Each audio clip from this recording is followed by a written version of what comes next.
Tu sais, il n'y a qu'une solution, c'est surtout Ouais, mais au départ, moi j'avais prévu les arrivées à 18h30. Un peu comme tout le monde est Tu sais, il n'y a qu'une solution, c'est surtout Non, du coup, on fait juste l'étape du CHU jusqu'au pont d'Oxford. Parce qu'on est de la Mure, nous on est descendu exprès pour l'étape. Voilà. Pour accompagner Gilles Loire. Pour vous, pourquoi c'est important de venir aujourd'hui, de faire ce tour avec Gilles? Parce que c'est la vie, la longue route, c'est comme un symbole, c'est le symbole de la vie qui continue, de malade, pas malade, handicapé ou pas handicapé, la vie est là et on est venu montrer qu'on était là. Et on accompagne Gilles pour faire aussi connaître la maladie, pour qu'il y ait beaucoup de personnes qui puissent se renseigner sur cette maladie, pour qu'il y ait de la recherche, des médicaments qui soient trouvés, voilà. Je crois qu'ils sont un peu tous pareils. Je crois qu'on va aller les retrouver pour la photo. À 14h, on a rendez-vous au pont d'Oxford, où là, il va y avoir des gens du 7e BCA qui vont venir m'accompagner.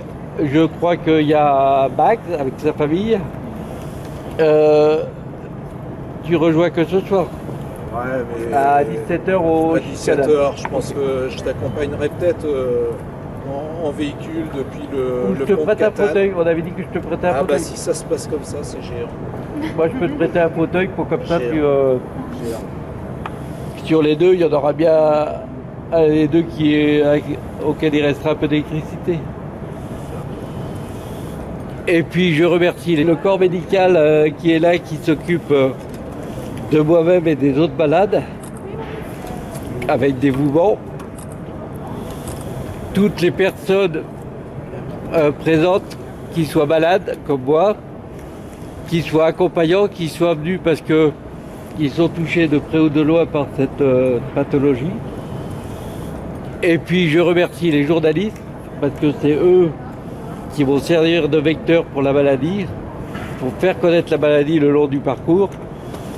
Et un grand merci, parce que tous les jours, je ne vais pas les oublier, aux gens qui m'accompagnent.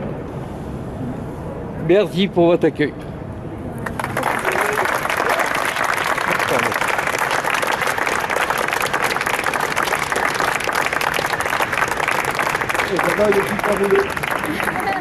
Je vais vous parler franchement, j'ai été député pendant 3 ans et je suis aussi neurologue dans le civil. Je me suis beaucoup occupé des questions de santé et j'ai été interpellé par plusieurs types d'associations pour plusieurs maladies qui sont souvent des maladies effroyables et je peux vous confirmer que ça a un impact. La mobilisation d'un homme parfois peut faire bouger énormément les lignes. Je me souviens d'une mobilisation qui avait eu lieu autour de la question de la maladie de Lyme il y a 2 ans. Je me souviens avoir moi-même parrainé un forum sur la maladie de Parkinson à l'Assemblée nationale, mais aussi sur certaines maladies rhumatologiques. Et souvent, la mobilisation d'une personne va faire effet boule de neige et va sensibiliser, non pas forcément les pouvoirs publics. Vous savez, dans les ministères, les gens qui s'occupent de recherche ou qui s'occupent de santé, ils savent ce que c'est que la SLA. Et je peux vous dire que s'ils peuvent mettre des moyens supplémentaires, ils le mettent. Mais il faut sensibiliser le grand public à ce que c'est que cette maladie. Déjà pour ne pas faire peur aux gens, pour que les gens se disent on peut avoir cette maladie-là et vivre et faire des exploits comme cette personne le fait. Ensuite pour qu'ils sachent qu'autour d'eux, s'il y a des gens qui sont malades, qu'ils puissent comprendre, appréhender cette maladie et en connaître les critères diagnostiques et la façon dont ils peuvent accompagner les gens qui leur sont proches. Et puis ensuite parce que ça fait bouger les choses, ça fait bouger les élus, ça fait bouger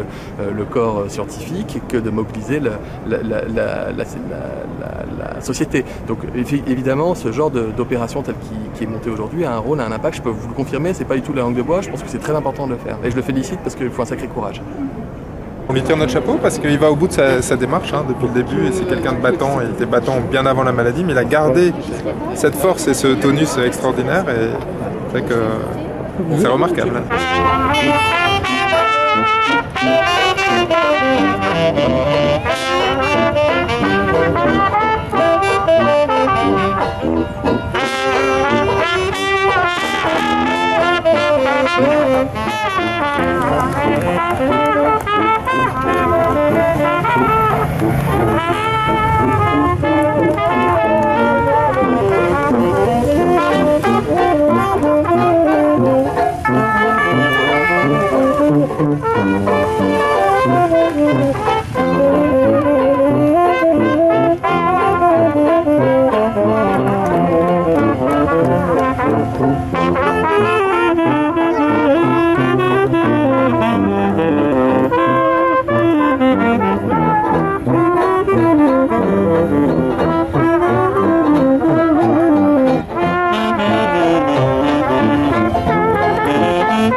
En fait, on s'est intéressé à des situations où des cas étaient groupés, en se disant que peut-être s'il y avait un facteur de risque environnemental, on le verrait mieux à cet endroit-là. Et c'est vrai que le village de M.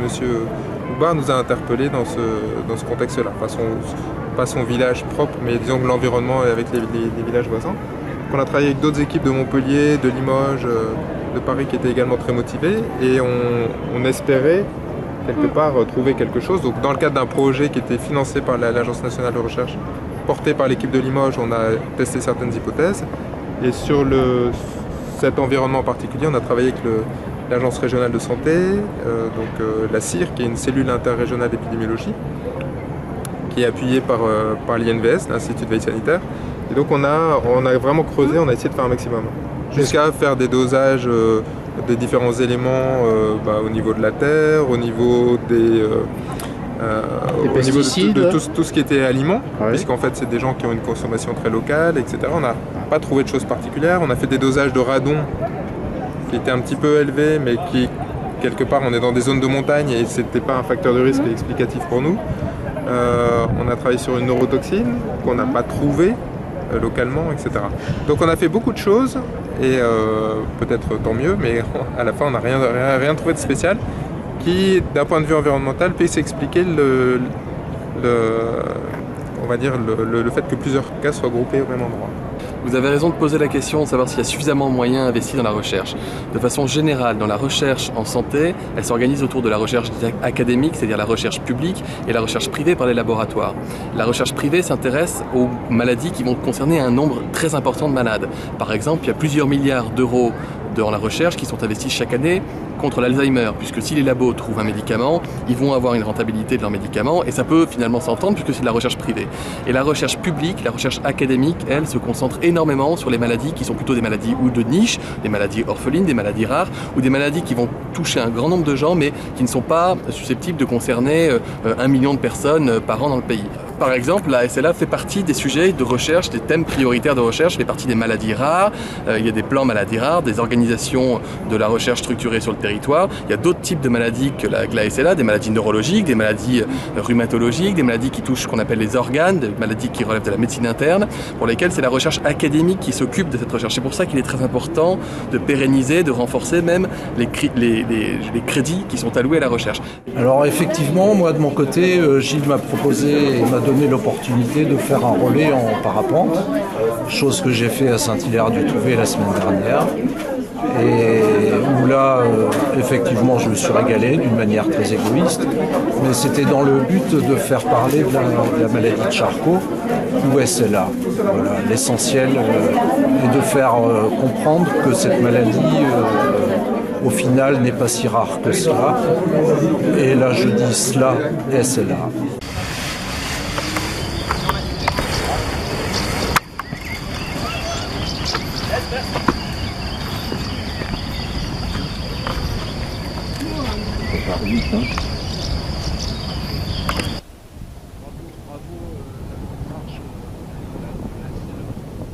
Bon, arrêtez pas trop entendre avec le vent, ça va. Sinon tu parles, tu fais la double rapport. Je suis atteint de la SLA depuis 2014, le diagnostic a été posé. J'ai une forme d'évolution qui apparemment est lente, c'est-à-dire que j'ai perdu la mobilité de mes jambes, j'ai une perte de mobilité légère sur les mains à l'heure actuelle. Les premiers symptômes sont avérés en 2011. Voilà pour moi, où du jour au lendemain je n'ai plus pu marcher, faire plus de 300 mètres m'était impossible. Ça vous empêche pas de faire du parapente? Effectivement, ça m'empêche pas de faire du parapente en double. Et là, c'était une chance merveilleuse, une chose merveilleuse que de pouvoir réaliser ça. Gilles a été metteur au point du parapente en double, handicapé, avec un tricycle qui, lui, est adapté pour le vol dans les airs libres, comme l'oiseau, je dirais.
être là.